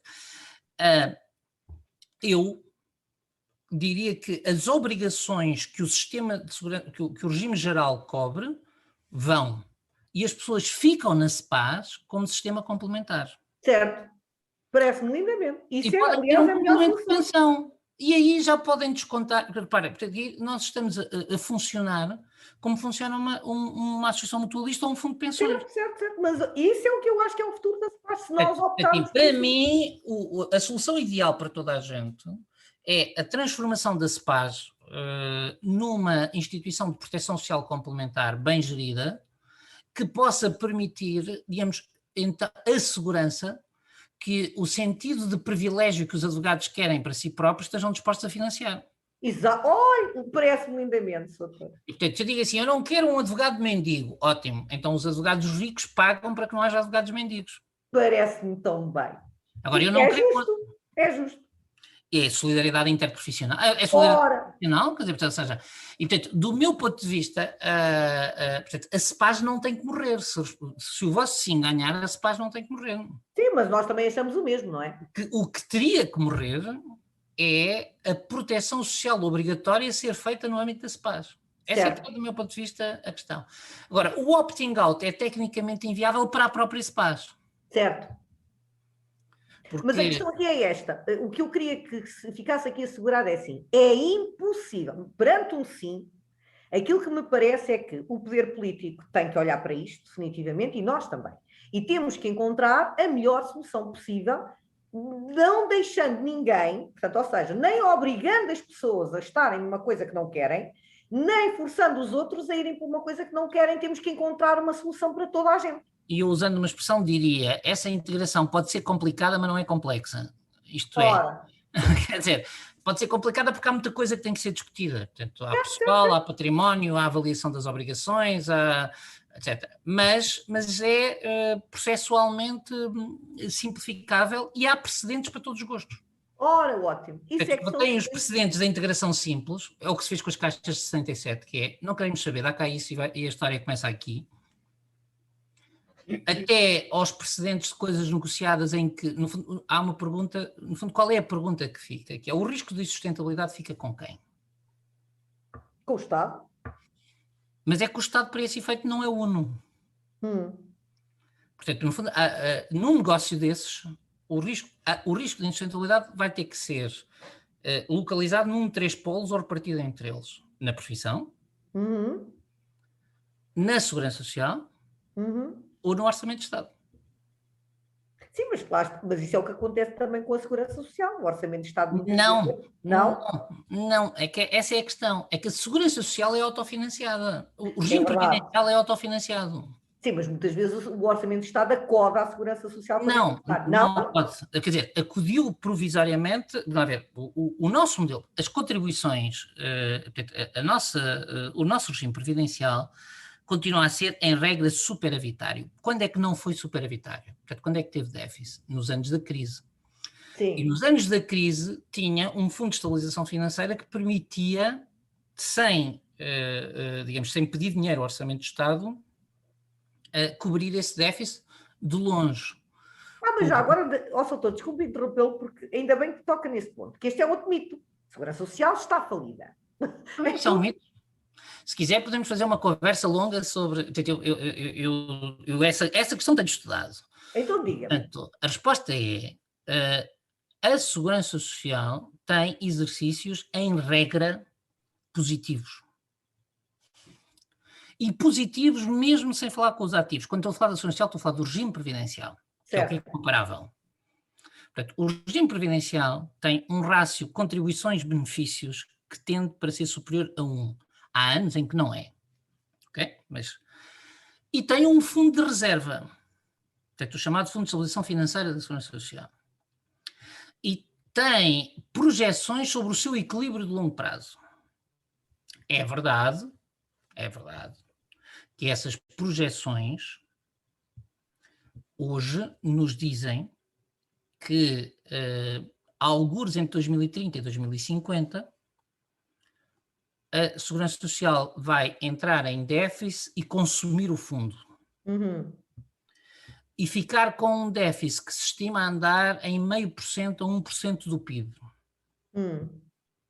É muito menos que a TAP. Pois. Ou seja, o cenário a que chamam de falência da Segurança Social é o de que, se acontecer o desequilíbrio que se espera, pode ser preciso ir pedir ao Orçamento de Estado, eu se quiser posso ir ver o número da última previsão. Então diga, Soutor. Não, então enquanto falamos eu procuro e já lhe digo. Mas pode ter que ir buscar ao Orçamento de Estado, mas sempre menos que 1% do PIB. Imagina. Perfeitamente comportável. Perfeitamente comportável. E, portanto, agora é evidente, se eu quiser confundir déficit com falência, posso dizer que vai falir, porque vai entrar em déficit. Pois. Então, mas isso nós já temos, não é? Todos os anos. Não, vocês já têm, por isso é que eu estava a dizer, social não, quer dizer... Nós já temos, alegremente, desde, enfim, sei lá, eu... Portanto, o regime previdencial não tem, quer dizer, tem anos em que tem déficit, mas não tem déficit estrutural, quer dizer, não tem déficit permanentemente, isso não é verdade. Doutor, nós temos aqui uma situação, por exemplo, imagino que isto é uma coisa que também se fala muito, etc. E eu acho que isto é preocupante e os nossos colegas não olham para isto com olhos de ver. Portanto, nós somos 36.600, os últimos números do relatório de contas, de contribuintes, não é? E temos à volta de 5.080 reformados. Quem nos dera na Segurança Social ter esta dicotomia. Mas a mim o que me preocupa é que estes 36.600 não chegam para pagar a reforma de 5.080. Ora, a previsão que nós temos dentro de 15 anos, por isso é que eu digo que é o que me vai tocar a mim, é que dentro de 15 anos vamos ter pelo menos 11 mil reformados. Mas não pode fazer a conta assim. Então diga-me lá. Eu aí tenho que a tranquilizar. É que os seus 5 mil reformados foram reformados com fórmulas de cálculo muito generosas. É verdade. E os do futuro não vão ser. Está bem, mas vão ser o dobro. Não, mas repare, mas assim, o ser o dobro das pessoas não quer dizer que seja o dobro das pensões, dos montantes. Sim, mas quantos advogados Repare, é que eu vou no equilíbrio de ter? longo prazo, eu sei que não é economista, mas no equilíbrio de longo prazo tem que ter em conta 2 fatores. Diga. Que é se as contribuições vão subir ou não. Mas é que vão, de certeza. Não, mas eu não estou a falar da taxa. Repare, imagine, com esta taxa de contribuição, ou seja, o rendimento médio dos advogados vai ficar estável, vai diminuir ou vai subir? Vai diminuir. Se você tem essa previsão, integra na Segurança Social já. Pois. Portanto, assim, mas tem vindo sempre a diminuir. Quer dizer, eu posso dizer assim, se tem essa previsão, integre já.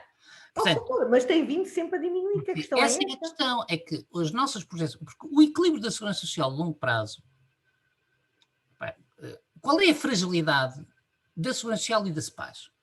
Tem a mesma. Do ponto de vista do conceito. Sim. Que é, se as pessoas que hoje descontam com os rendimentos de hoje, para se manter a sua pensão, a capacidade de descontar dos do futuro mantém o sistema equilibrado ou não? Para manter o sistema equilibrado, como as pessoas vivem mais anos, é preciso que no futuro haja ou mais pessoas ou pessoas a pagar sobre salários mais altos.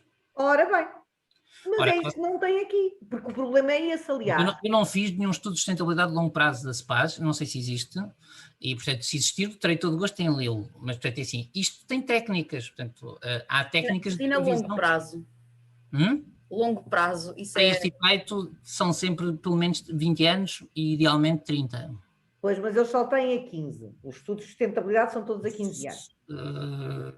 Caso para perguntar porquê. Pois, eu também gosto muito de saber. Eu gostava de saber. Aí voltamos à questão, que é, só para lhe dar uma ideia, o relatório que, por lei, o Governo tem que entregar à Assembleia da República todos os anos sobre a sustentabilidade de longo prazo do regime previdencial, portanto, da Segurança Social, inclui previsões a 40 anos. Pois. Sim, porque isto é uma caixa não pode ser gerida há 15 anos. 15 anos não é nada, nem sequer é uma geração, não é? Portanto, por amor de Deus. Portanto, só para aí, desse ponto de vista, eu não estou a discutir o estudo que não conheço. Não, mas doutor... Mas é assim, mas há uma coisa que podem ver, que é o modelo que é apresentado todos os anos anexo ao Orçamento de Estado, aquele sobre cujos dados eu estava a dar números, não é? O tal que implica que antes de 2050 o Fundo de Estabilização se esgota, diz-nos que, estou a olhar aqui para a tabela, portanto, em 2060 temos um déficit de 0,5% do PIB por ano. Pois. 0,5% do PIB, numa previsão a 60 anos, a 40 anos, quer dizer, é o próprio erro da previsão que pode dar isso. Pois.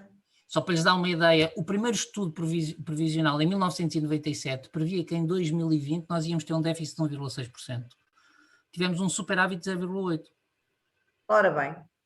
Portanto, 0,5%, 1%, quando isto me dava desequilíbrios de 4%, eu ficava preocupado, porque 4% do PIB já não há dinheiro para isso. Quer dizer, agora, 0,5% do PIB a 1% do PIB, eu diria... há tantas outras variáveis em jogo que eu não posso dizer que isto é desequilibrado. Obviamente que não posso andar com uma bandeira a dizer é positivo, porque não é negativo.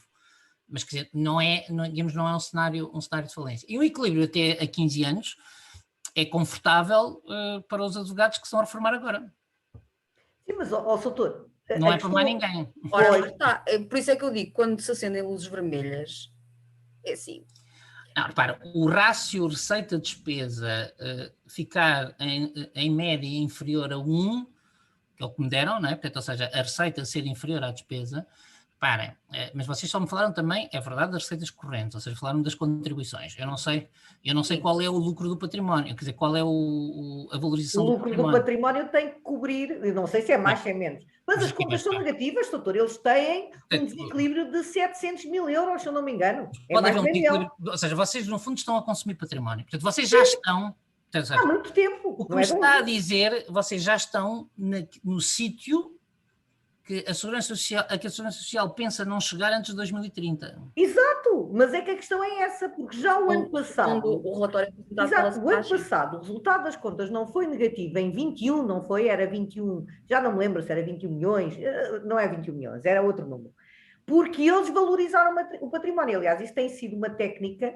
de gestão muito interessante, é que todos os anos reavaliam o património da SEPAS, na sua maioria, nem sequer é imobiliário, é aplicações financeiras, fundos diversos, etc. Portanto, é uma carteira Uma carteira.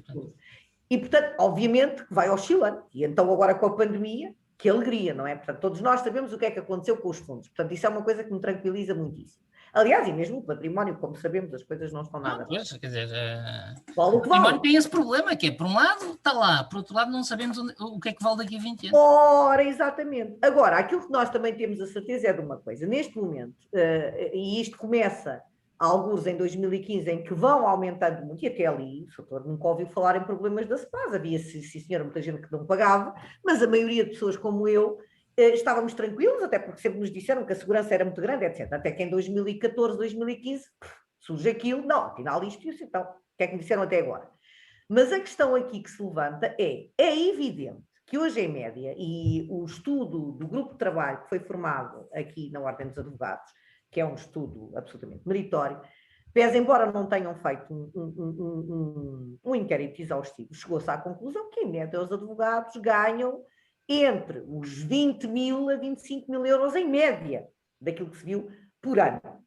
Portanto, ilíquidos, estamos a falar ilíquidos. Portanto, é evidente que numa situação destas, e se a maioria das pessoas de facto ganha isto, é muitíssimo mais pesado estar a pagar 251,38 euros por mês.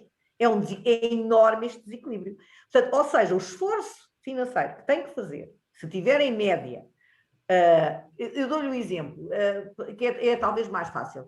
Eu, na Segurança Social, para eu ter um pagamento semelhante àquele que tenho na SEPAS, em valores líquidos, eu tenho que ter um rendimento trimestral na casa dos 5 mil euros brutos. E, portanto, isto depois vai-me dar 1.666 euros em média.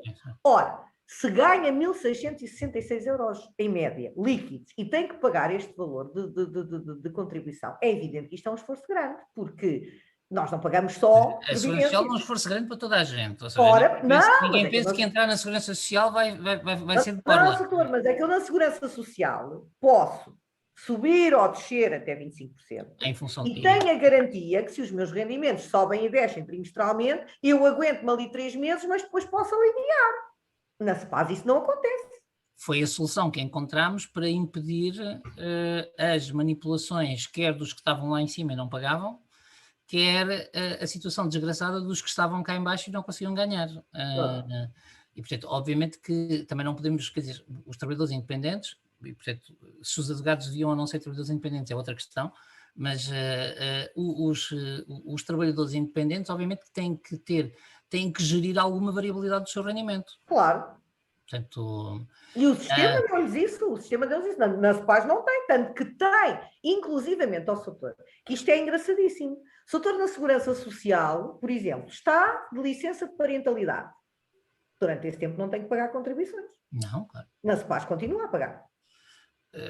Enfim, do ponto de vista técnico é um absurdo.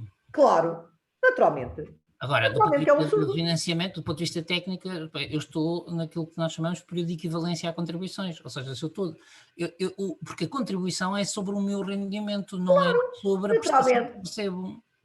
Mas aqui o seguro de baixa médica é a mesma coisa. Então, se eu estou doente, aconteceu a vários colegas nossos que ficaram com Covid. Portanto, por acaso foi engraçadíssimo, não é? Enquanto o governo se procurou, e bem, excepcionar a regra dos trabalhadores independentes que só começam a receber o subsídio de baixa médica a partir do 11º dia, não é? Aqui manteve-se tudo, o que significa que todas as pessoas que tiveram Covid e ficaram impossibilitadas de sair de casa, zero, não receberam nada.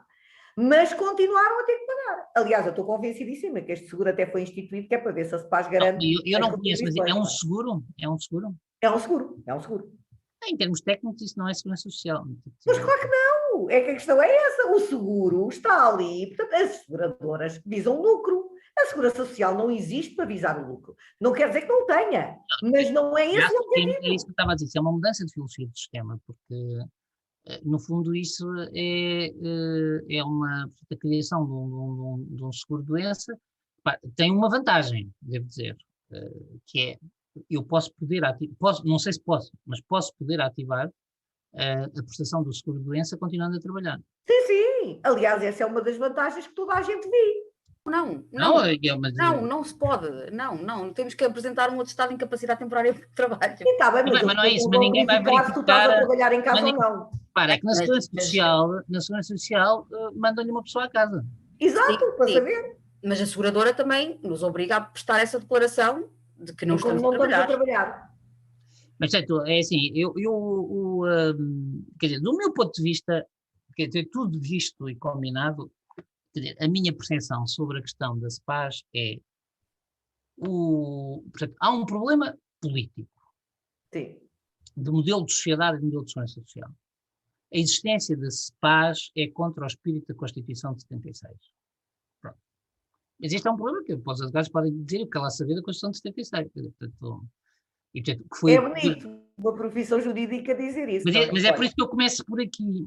Mas foi o que fez o bastonário com o Ministro da Justiça em 78. Sim. Foi quando vem o movimento de integração, vão ocorrer ao Ministro da Justiça atualizar os estatutos para os tornar estatutos pós-25 de Abril, digamos assim, e salvaguardar a manutenção da Caixa. Esse problema fizeram o mesmo em 2009. Não, e tem. Sempre que o fogo chega, não é? Exato, vou lá correr. Sim. Em 2009 colocou-se a questão, reparem, aquela extinção, quando começam os prazos e portanto, aquela extinção em massa de caixas que acaba por ser concretizada, salvo erro, em 2012. Sim. Portanto, teve a ver, houve alguém que se apercebeu que ficava numa situação de fragilidade institucional porque as regras tinham-se tornado muito dispares. Nem a reforma de 2002, a minha, digamos assim, nem a de 2007 tinham sido repercutidas na Caixa. Sim. E, portanto, isso foi uma forma de tentar, digamos, de algum modo, digamos, de novo, atrasar esse processo. Mas, portanto, para além da questão política, depois há uma questão, que é, do ponto de vista técnico, eu colocaria esta pergunta assim. Acreditam mais na solvabilidade financeira de um sistema que depende da variação de ordenados de 30 ou 40 mil pessoas ou 50 mil? Ou num sistema que depende de 4 milhões e meio ou 5 milhões? Com certeza que é de 4 milhões e meio, como é evidente. E, portanto, porquê é que a SEPAS se foi alargando a solicitadores? Porque há outro caminho, que é qualquer dia ser, perdoem-me a brincadeira, mas assim, ser de advogados, solicitadores, agentes de execução, porteiros dos tribunais, ou seja... Exato, mas eles podem ir sempre agregando uma profissão, porque no fundo essas agregações de profissões permitiram alargar a base. Exato. E foram buscar pessoas que contribuem potencialmente com pensões mais baixas. Sim. Mas, portanto, criando esse efeito de alargamento da base contributiva. Sim. Aliás, eles queriam inclusivamente, que isso já foi retirado há muito tempo, regressar a Procuradoria. Portanto, aquela percentagem... Não, repare, eu se fosse presidente da SEPAS, o primeiro exercício que eu dizia é onde é que eu posso ir buscar mais beneficiários. Claro. Portanto, agora, colocada esta questão que é técnica, não é? Portanto, que é vocês, no fundo, é assim, vocês estão a viver a longo prazo o risco de velhice numa concha independente de como é que o país está a viver a longo prazo. Isso é inteligente se vocês acham que a longo prazo os advogados vão estar muito melhores que o país. Pois não, me parece. Se acharem que vão estar iguais ou piores, é não inteligente. Doutor, a questão também é essa, porque repare, se nós exercemos aqui e se os nossos clientes são os cidadãos do país... Como é que podem estar melhor? Eu sei. Como é evidente. Um dos problemas que nós temos, a mim parece, não é? Toda a gente diz que nós temos demasiados profissionais. Isso não é verdade, isso é um mito. Nós não temos demasiados profissionais. Não, eu não acredito nisso. Nós somos 33 mil e tal advogados. Isso é falso. A população são 10 milhões e todos os dias eu vejo a falta que os advogados fazem ao comum do cidadão.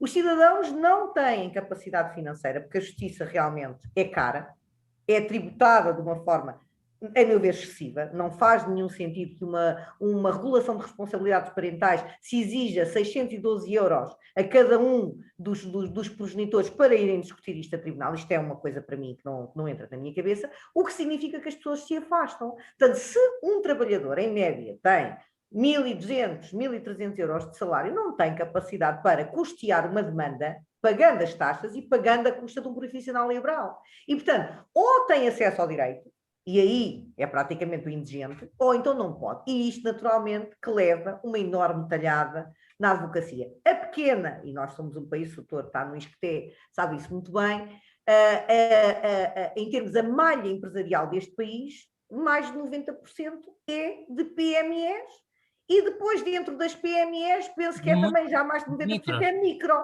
Portanto, ora, estas microempresas, este ano de pandemia, isto foi uma alegria, como sabemos, não é? E, portanto, é evidente que isto se reflete no trabalho dos advogados. Portanto, se calhar não se reflete no das grandes sociedades, pese embora eu também não acredito muito nisso, sou sincera, não é? Portanto, isso para mim faz parte do marketing, até porque nós ouvimos sempre histórias muito curiosas. Isto parece muito grande, mas é um meio pequeno, é um pequeno bidé. E a verdade é que nós vamos ouvindo histórias e, portanto, isso também não é bem assim. É claro que nós evoluímos à maneira do país. Se o país está melhor e está mais desafogado, a advocacia floresce. Se o país está pior, nós temos que retrair. Aqui, tudo isto nos coloca que é assim, do meu ponto de vista,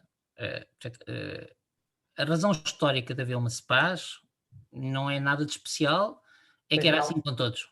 Sim. A razão histórica da CEPAS ter sobrevivido é que a seguir ao 25 de Abril os advogados tiveram medo de para onde é que ia o país e acharam que podiam defender uma situação que era mais securizadora, digamos, de privilégio. Sim. Não foram os únicos, os jornalistas fizeram o mesmo, só correu mal. Ou melhor, correu mal mais cedo. Portanto, os jornalistas também não entraram logo na Segurança Social, só para dar aqui. Pois não. Os bancários não entraram. Toda essa gente teve essa reação, porque havia aquela ideia de que a Segurança Social não ia ser suficientemente boa.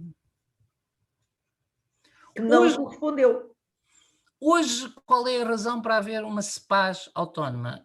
Eu só consigo ver uma razão positiva, que é a proteção contra o risco político. Isto é, nós pensarmos que os advogados elegem dirigentes da CEPAS mais responsáveis do que os eleitores elegem ministros da Segurança Social. Sim, doutor. Temos tido esse exemplo. E 30 milhões de dívida acumulada. Durante muito tempo, a direção da CEPAS... Mas o princípio é da liberdade, ou seja, de nós conseguirmos ingerir mais facilmente na escolha da direção da CEPAS, obviamente, sim, na direção... Se vocês acham que os advogados são um eleitorado mais eficaz a proteger os seus interesses que os eleitores... Não, mas é assim, mas depois tivemos o exemplo da alteração do regulamento da CEPAS de 2015, em que efetivamente nós temos eleições e escolhemos uma direção, mas aquela direção era completamente surda e muda para a advocacia em geral e decidiram entre 11 pessoas, ou o que foi, e pronto, e ficou decidido e ninguém perguntou nada a ninguém. Portanto, nós ingerimos efetivamente na direção, mas depois, ainda agora nas últimas eleições, tivemos uma lista única, porque acho que já ninguém quer gerir aquilo, não é? Basicamente. E aquela lista única perdeu, porque ganharam os votos nulos e brancos. Portanto, exato. Não perdeu, mas sim. Exclusivamente muitos não podem votar. E há questões, reparem, se a CEPAS ficar separada, há questões que se têm que colocar. Reparem, se ficar separada, portanto, por exemplo, a integração portanto, a evolução do Código Mutualista, portanto, e no fundo vocês, para esse efeito funcionam, é em segurança social obrigatória, mas funcionam como uma associação mutualista. Portanto, o Conselho de Administração do Montepio vai ter que ter o chamado processo do fit and proper, portanto, vai ter que... Portanto, ou seja, eu não sei se os vossos administradores, eu não estou a dizer nada de ninguém, mas eu não sei se escolhem os vossos administradores com o perfil de requisitos de administrador do setor financeiro que são necessários para um fundo deste. Ou seja, se for para ficarem, há toda uma questão. Pode continuar a ser dos advogados, não é? Se não tem que contratar pessoas especializadas. Quer dizer, os advogados são brincando, são especialistas não em somos, não é? Em finanças não somos. Mas a gestão financeira, portanto, a gestão financeira, tudo tem evoluído no sentido de dizer que quem gera dinheiro de outros tem que passar por processos equivalentes aos que passavam no passado os bancos. Exatamente, e tem razão. E, portanto, na minha opinião, porque eu diria, como especialista do setor, a parte mais complexa para mim, portanto, assim, o existir uma caixa separada é uma discussão política, não é? A parte mais complexa é um sistema que gere o futuro de uma profissão ser pouco supervisionado. Sim. Não estou a dizer que é mal gerido, estou a dizer não, que não é mas tem razão, é pouco supervisionado, sem dúvida. E, portanto, do ponto de vista do sistema, mais tarde ou mais cedo, se a Caixa continuar autónoma, tem que se aperfeiçoar o sistema de supervisão. Doutor, repare que inclusivamente os próprios beneficiários, portanto, quando nós, eu agora não estou a brincar, estou a falar muito a sério. A questão aqui é esta.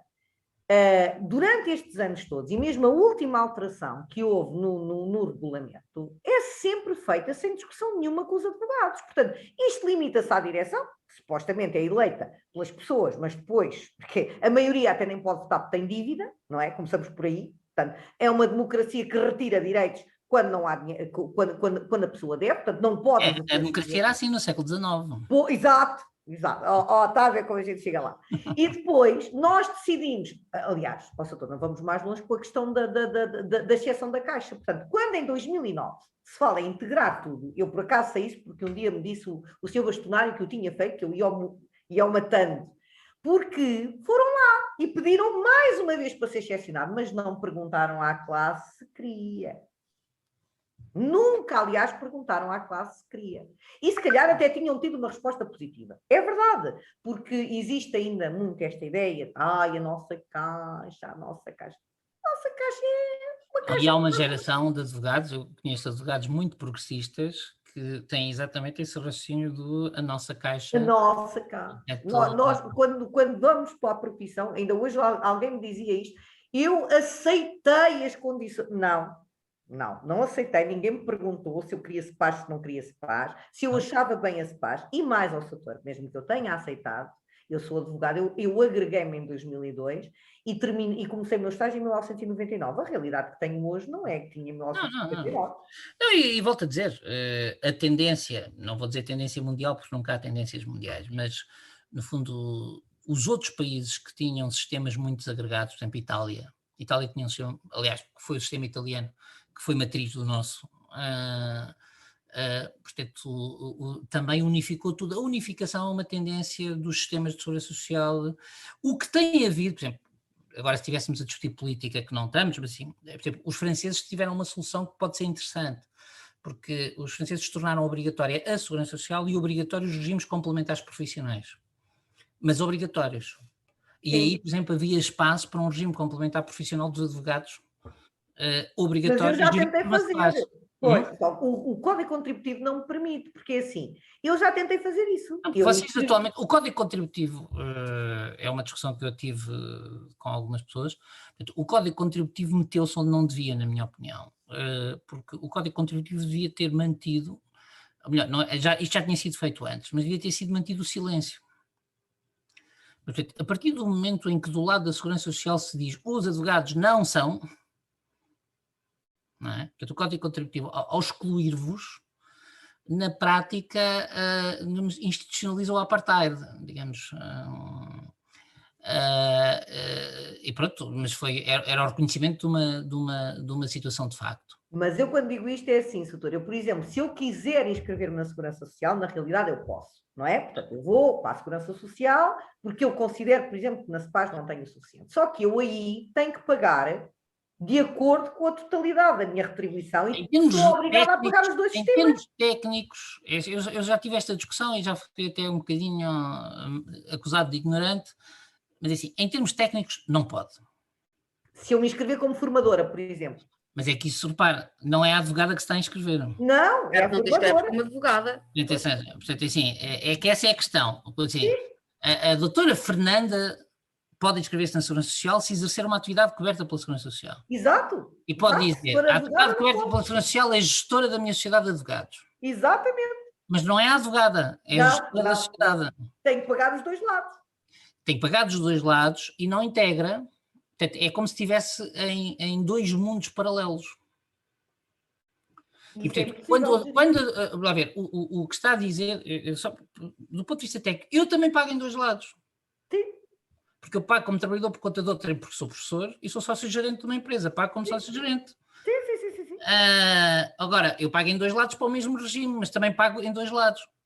Porque, agora, sobre o seu ordenado como advogado, não pode pagar para a Segurança Social. Pois, mas é o que aconteceria se eu me inscrevesse como formadora, não é? Não me vão tributar mas não só a paga parte sobre o seu ordenado de advogada, não é? Quer dizer, pois, portanto, exatamente. Vão tributar tudo, não é? E, portanto, e nunca faz a acumulação das pensões. Portanto, pois não. Esse é outro. Deixe-me só dizer essa última nota. Sabe também, por exemplo, que uma das questões tem a ver com essa situação. Portanto, enquanto, por exemplo, se trabalhar, isso foi uma coisa que a SEPAS até tentou fazer no início do ano passado, não foi, Lara? Quando vieram dizer que os pensionistas tinham que escolher, porque na Segurança Social... E não poderiam acumular as reformas, não é? Não podiam acumular as reformas. Portanto, se continuam a trabalhar para o Estado e se estão reformados, têm que optar entre receber a reforma ou receber o vencimento. No Estado, sim. No Estado. Na SEPAS, não. O doutor pode estar reformado, recebe a reforma da SEPAS e continua a trabalhar para o Estado. Aliás... não é um problema de segurança social, essa interdição do Estado, tem uma discussão, é um problema do Estado patrão, não é um problema do Estado regulador. Porque numa empresa privada pode. Sim. E, portanto, a ver, isso é um ajustamento político que foi feito quando se criou o broá de que, no fundo, as pessoas ganham mais, não é? Gosto muito, Mas criou-se esse broá. E, portanto, em termos técnicos, esse corte na pensão não é um problema, não é esse corte na pensão, essa opção, no fundo, não é do legislador, é do empregador. Sim. Portanto, é o Estado patrão que diz: eu não estou disposto a empregar, eu não estou disposto a empregar um reformado nestas circunstâncias, porque havia, há muitas outras questões. Há uma verba que está em extinção e, portanto, já morreu, já não vale a pena. Mas, há uma coisa que é preciso discutir, que é a subvenção vitalícia dos deputados não é uma pensão. E, portanto, é um híbrido, é uma coisa que foi, portanto, que nasceu fora de qualquer sistema. Portanto, tecnicamente é um subsídio isolado, pronto.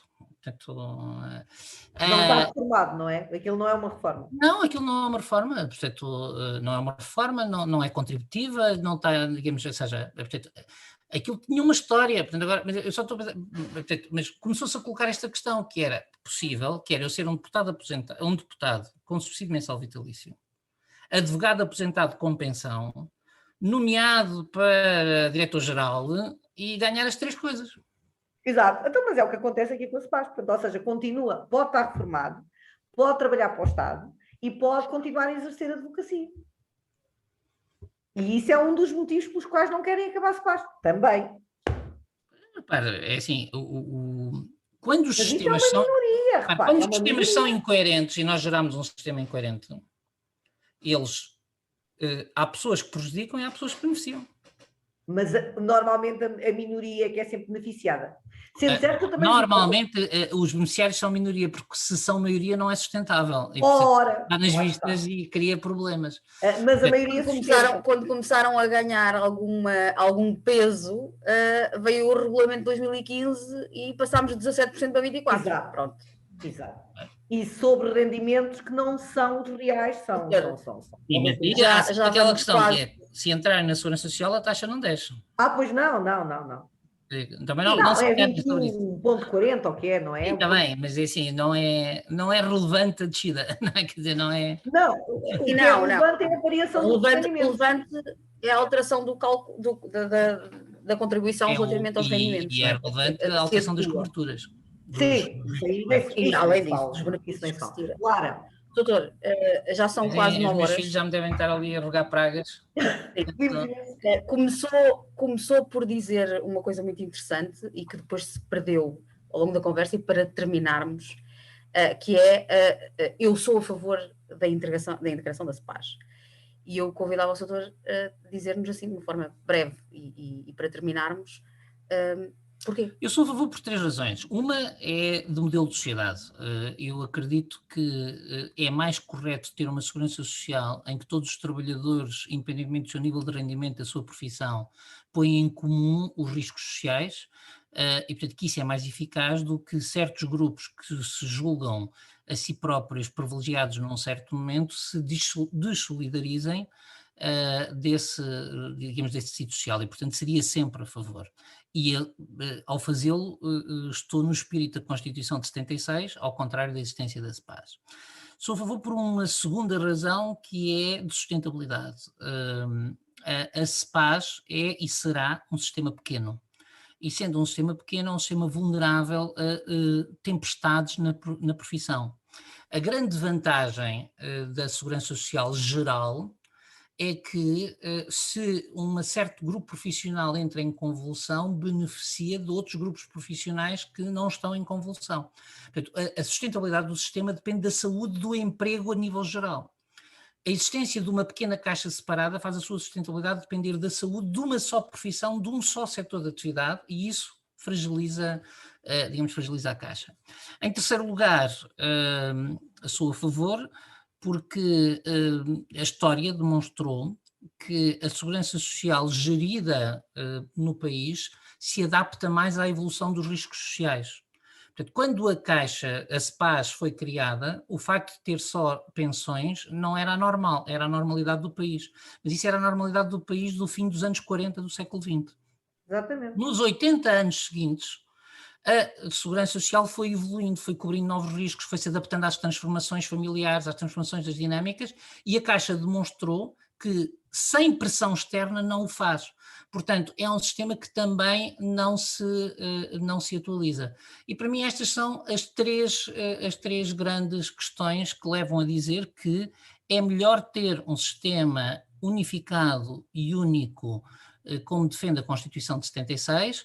Acho, no entanto, que esse sistema deve ser complementado no âmbito das possibilidades de cada profissão e, portanto, sou a favor de que haja, para as várias profissões, e neste caso para as profissões do setor da justiça, regimes complementares, coletivos, que permitam a este grupo de pensões obter o acréscimo de segurança que pretendem sem se